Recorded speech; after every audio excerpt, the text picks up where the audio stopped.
All right, welcome back to the English Prep Podcast, everyone. You know, as English learners, one thing that can be like a real head scratcher is figuring out all those English proficiency exams. Oh, yeah, definitely. It's a bit of a jungle out there. So many different tests, and it's tough to know where to even begin, right? Which one's the right one for you? How do you get ready for them? It can feel pretty overwhelming. It totally can. But you know what? These exams, they're actually more like a roadmap than a roadblock. Right. They can really open up doors to so many amazing things, like imagine studying abroad or landing a job where you really need English, or even just traveling the world with way more confidence. Absolutely. And what's cool is they're not just about checking boxes. These exams actually give you a chance to see how your English skills measure up. You know, reading, writing, listening, speaking the whole shebang. It's about proving you can use English in real-world situations. It's about being able to actually do things with the language, which is super important when you think about it. And for you guys as learners, getting ready for these exams, it's not just about the score at the end. It's about leveling up your communication skills and feeling like you can, conquer the world with your English. It's a real accomplishment for sure. And speaking of exams, there are a couple of heavy hitters that you've probably heard of. IELTS, for one. The International English Language Testing System. Seems like it's everywhere, especially if thinking about studying or working in like the UK, Australia, Canada, places like that. Yeah, IELTS is definitely a big one. And from what I understand, it really digs into those 4 core skills, right? Listening, so how well you can understand spoken English. Reading, where you have to make sense of stuff you read, like articles or books. Then writing, where you've got to get your ideas down in a clear way. And then speaking, which I guess means you actually have a conversation with someone. Exactly. And that face-to-face speaking test, that's something pretty unique to IELTS. It's definitely different from just, typing answers on a computer or something. Now, here's the catch. There are actually 2 flavors of IELTS, academic and general training. Wait, 2 different types? Yeah, 2 different types. So if you're aiming for university, the academic version is usually your go-to. But if you're thinking about working abroad or maybe even immigration, then general training is the one to look at. Picking the right one from the get-go is super important. Oh, that makes sense. So it's like you wouldn't want to train for a marathon and then suddenly find yourself in a sprint, right? Yeah. So IELTS, 2 versions, face-to-face speaking. Got it. Now, what about TOEFL? The test of English as a foreign language. That one seems to be a big deal, especially for anyone looking at universities in the US and Canada. It's huge over there. TOEFL is like the gold standard for North America, and it's all about that academic English, like the kind of language you'd be using at university, reading textbooks, writing essays, giving presentations, the whole academic scene. And unlike IELTS, TOEFL is completely computer-based. Oh, interesting. So how does the speaking part even work if it's all on the computer? Well, for TOEFL speaking, they give you prompts and you record your answers. Those recordings then get scored. It's like talking to a computer, I guess. The reading section is all about academic texts, while listening focuses on things like lectures and classroom discussions. Writing is very academic as well, so it's all very focused on that university world, especially in the US and Canada. Okay, so IELTS is more global, with that in-person speaking test and the 2 different versions. And TOEFL is all digital, laser focused on academic English, and it's the top dog in North America. That's super helpful to know. Are there any other exams that, we should have on our radar as intermediate learners? Yeah, there are a few others worth mentioning. PTE Academic, for instance, that's the Pearson Test of English. It's another one that's fully computer-based. And one thing that makes it stand out is its emphasis on real-life English, like using multiple skills at once, just like you would in everyday situations. Then you've got the Cambridge English exams, like the FCE and CAE, First Certificate and Advanced. These are super well-respected, and they really focus on practical English skills, the kind of stuff you need for, everyday conversations or in a professional setting. So it's really all about figuring out what you're aiming for, right? Whether it's hitting the books at a university, climbing the career ladder, or just having a solid, universally recognized proof of your English level. You got it. And that brings us to the million-dollar question. How do you choose the right exam for you? Well, first things first, think about your dreams, your goals. What are you hoping to achieve? Are you looking at specific universities or maybe certain companies you want to work for? See if they have a preference for one exam over another. Some places might even have a specific exam they require. So doing your homework on that is crucial. Makes total sense. Imagine putting in all that work to prepare for one exam only to realize, oops, they don't even accept this one here. Talk about a bummer. Oh, definitely. It's like showing up to a party in the wrong outfit. Now, another thing to think about is the format of the exam itself. As we talked about, some are all on the computer, while others, like IELTS, have that face-to-face speaking component. Hmm. So think about what you're comfortable with. Do you feel like you shine when you're talking to a real person, or do you prefer the kind of controlled environment of a computer test? Yeah, everyone's different, right? Some people get nervous talking to someone one-on-one, while others thrive on that kind of interaction. It's about knowing yourself and what works best for you. Right. And don't forget about the practical stuff, like where and when can you actually take the exam? Check if there are test centers near you and how often they offer the exam. Some might have more frequent test dates than others, which could be a big factor depending on your schedule. Oh, that's so true. You don't want to be scrambling to find a test center miles away or waiting forever for an available slot. That just adds unnecessary stress. Exactly. And last but not least, make sure you really understand how the scoring works for each exam and what score you actually need to reach your goals.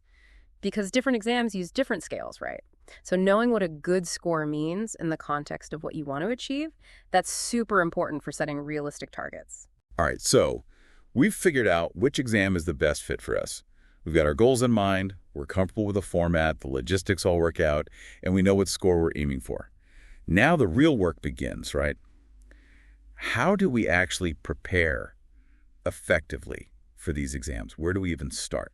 Well, the first step is to become an expert on the exam you've chosen. I mean, really get to know it inside and out, understand how it's structured, what kinds of questions they throw at you in each section, how much time you have, and how the scoring system works. Using practice tests and official materials from the exam providers, that's a game changer. It takes away a lot of the mystery and helps you feel more confident on test day. That's smart. The more you know about what you're walking into, the less scary it seems. Exactly. It's like having a map before you head into a new city. You know where you're going, so you're less likely to get lost.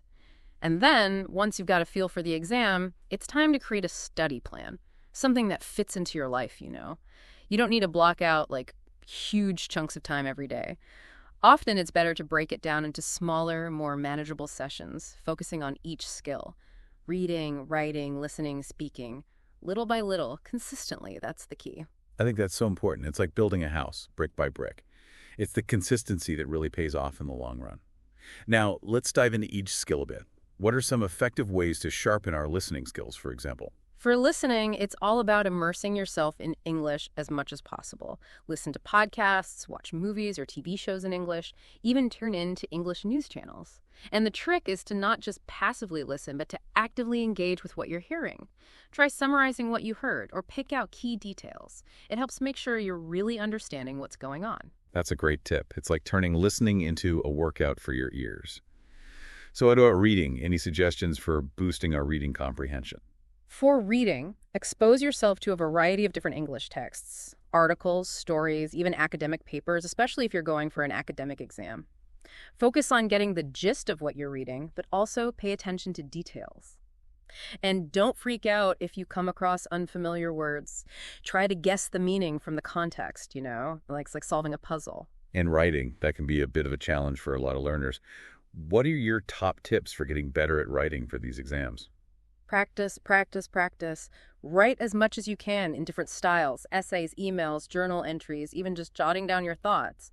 And getting feedback on your writing is super helpful. If you can, ask a teacher or a native speaker to look over your work. They can point out things you might not have noticed yourself. That makes sense. It's like having a second pair of eyes, right? And speaking of eyes, let's talk about speaking. That's the part that tends to make people the most nervous. For speaking, the more you can actually speak English, the better. Find opportunities to chat with native speakers if you can, or join a language exchange group online. And remember, it's okay to make mistakes. Everyone does. It's part of the learning process. The more you speak, the more fluent and confident you'll become.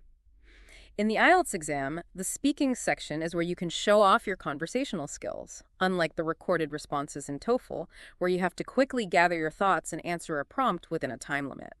Both approaches test your speaking ability, but in different ways. It's all about getting out there and just going for it.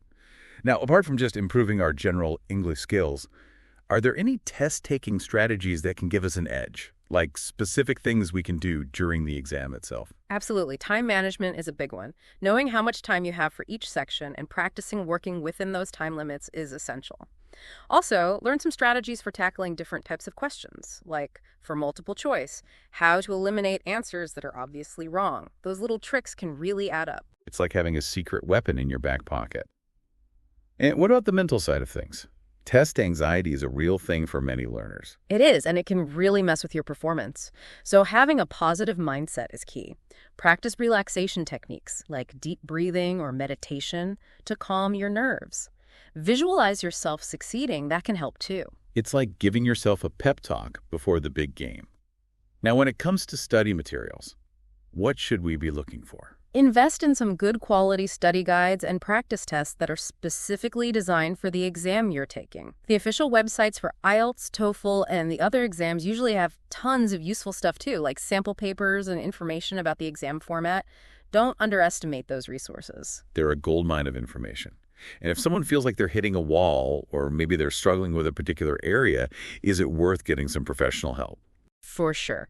If you're not seeing the progress you want, or you have some specific weaknesses you're trying to tackle, then signing up for a prep course or working with a tutor can make a huge difference. They can give you personalized feedback and help you create a study plan that's tailored to your needs. It's like having a personal trainer for your English.